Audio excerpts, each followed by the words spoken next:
राधे राधे प्रिय भक्तों, आप सभी को अपने यूट्यूब चैनल रोहिणी ज्ञान में हार्दिक स्वागत है। आज हम इस बार करेंगे ऋषि पंचमी व्रत की कथा। भाद्रपद मास शुक्ल पक्ष पंचमी को कश्यप ऋषि की जयंती मनाई जाती है। इस दिन किसी देवी देवताओं की पूजा नहीं की जाती है। इस दिन सप्त ऋषियों की पूजा की जाती है। इस दिन महिलाएं परिवार की सुख समृद्धि के लिए व्रत रखती हैं। इस दिन ऋषि पंचमी की कथा सुनी जाती है। कहा जाता है कि यह रज सावला दोष से शुद्ध होने का उपाय है।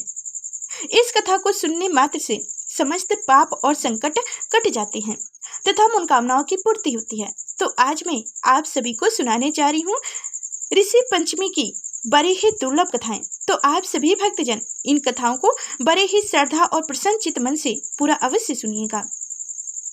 एक समय राजा सीता सत्य धर्म का अर्थ जानने की इच्छा से ब्रह्मा जी के पास गए और उनके चरणों में शीश निवाकर बोले, हे आदिदेव, आप समस्त धर्मों के प्रवर्तक और गुण धर्मों को जानने वाले हैं।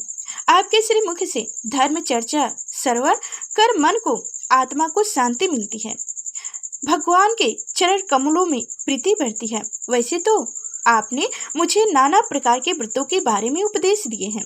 अब मैं आपके मुख्य से उस श्रेष्ठ व्रत को सुनने की अभिलाषा रखता हूँ जिनके करने से प्राणी के समस्त पापों का नाश हो जाता है।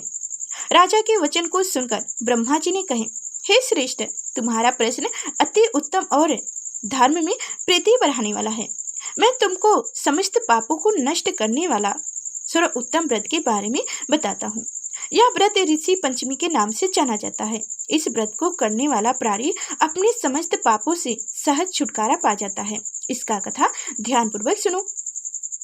विदर्भ देश में उत्थक नामक एक सदाचारी ब्राह्मण रहता था। उसकी पत्नी बड़ी पतिव्रता थी जिनका नाम सुशीला था। उस ब्राह्मण के एक पुत्र तथा एक पुत्री, दो संतान थी। विवाह योग्य होने पर उसने समान कुल वर के साथ कन्या का विवाह कर दिया। देव युग से कुछ दिनों के बाद वह विधवा हो गई। दुखी ब्राह्मण दाम्पत्य कन्या सहित गंगा तट पर कुटिया बनाकर रहने लगे। एक दिन ब्राह्मण कन्या सो रही थी कि उनका शरीर कीड़ों से भर गया। कन्या ने सारी बात माँ से कही। माँ ने पति से सब कहते हुए पूछी, प्राणनाथ, मेरी साध्वी कन्या की यह गति होने का क्या कारण है? उत्थक ने समाधि द्वारा इस घटना का पता लगाकर बताएं। पूर्व जन्म में भी यह कन्या ब्राह्मणी थी। इसने रज सावला होते ही बर्तन छू दिए थे। इस जन्म में भी इसने लोगों की देखी देखा के चक्कर में ऋषि पंचमी का व्रत नहीं किया, इसलिए इनके शरीर में कीड़े पड़े हैं। धर्म शास्त्रों की मान्यता है कि रज सावला स्त्री पहले दिन चंडालिनी, दूसरे दिन ब्रह्मघाटिनी तथा तीसरे दिन धोबिन के समान पति अपवित्र होती है। वह चौथे दिन स्नान करके शुद्ध होती है। यदि यह शुद्ध मन से अब भी ऋषि पंचमी का व्रत करे तो इनके सारे दुख दूर हो जाएंगे और अगले जन्म में अटल सौभाग्य प्राप्त होगी। पिता की आज्ञा से पुत्री ने विधि पूर्वक ऋषि पंचमी का व्रत एवं पूजन की। व्रत के प्रभाव से वह सारे दुखों से मुक्त हो गई। अगले जन्म में उसे अटल सौभाग्य सहित अच्छे सुखों का भोग मिला। इस तरह से पहला कथा संपन्न हुआ। अब सुनिए दूसरा कथा। सतयुग में विदर्भ नगर में संजीत नामक राजा हुए थे। वह ऋषियों के समान थे। उन्हीं के राज्य में एक ऋषक सुमित था। उसकी पत्नी जयश्री अत्यंत पतिव्रता थी। एक समय ऋषि वर्षा ऋतु में जब उसकी पत्नी खेती के कामों में लगी हुई थी तो वह रज सावला हो गई। उनको रज सावला होने का पता लग गया था, फिर भी वह घर के कामों में लगी रही। कुछ समय बाद वह दोनों स्त्री पुरुष अपनी अपनी आयु भोग कर मृत्यु को प्राप्त हुए। जयश्री तो कुतिया बनी और सुमित्र को राजसौला स्त्री के संपर्क में आने के कारण बैल की योनि मिली। क्योंकि ऋतु दोष के अतिरिक्त इन दोनों का कोई अपराध नहीं था, इसी कारण इन दोनों को अपने पूर्व जन्म का समस्त वर्ताव याद रहा। वो दोनों कुतिया और बैल के रूप में उसी नगर में अपने बेटे सुचित्र के यहाँ रहने लगे। धर्मात्मा सुचित्र अपने अतिथियों का पूर्वक सत्कार किया करता था। अपने पिता के श्राद्ध के दिन उसने अपने घर पर ब्राह्मणों को भोजन के लिए नाना प्रकार के भोजन बनवाए। जब उसकी स्त्री किसी काम के लिए रसोई से बाहर गई थी तो एक सर्प ने रसोई की खीर के बर्तन में विष छोड़ दिया और चला गया। कुतिया रूप में सुचित्र की माँ कुछ दूर से सब देख रही थी। पुत्र की बहू के आने पर उसने पुत्र को ब्रह्म हत्या के पाप से बचाने के लिए उस बर्तन में मुंह डाल दिया। सुचित्र की पत्नी चंद्रावती से कुतिया का यह कर्तव्य देखा न गया और उसने चूल्हे में से जलती लकड़ी निकालकर कुतिया को मारने लगी। बेचारी कुतिया मार खाकर इधर उधर भागने लगी।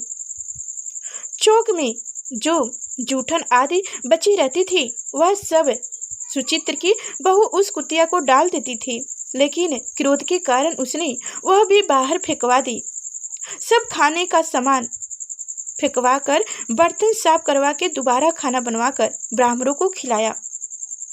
रात्रि के समय भूख से व्याकुल होकर वह कुतिया बैल के पास में रहने लगी। अपने पूर्व पति के पास आकर बोली, हे स्वामी, आज तो मैं भूख से मरी जा रही हूँ।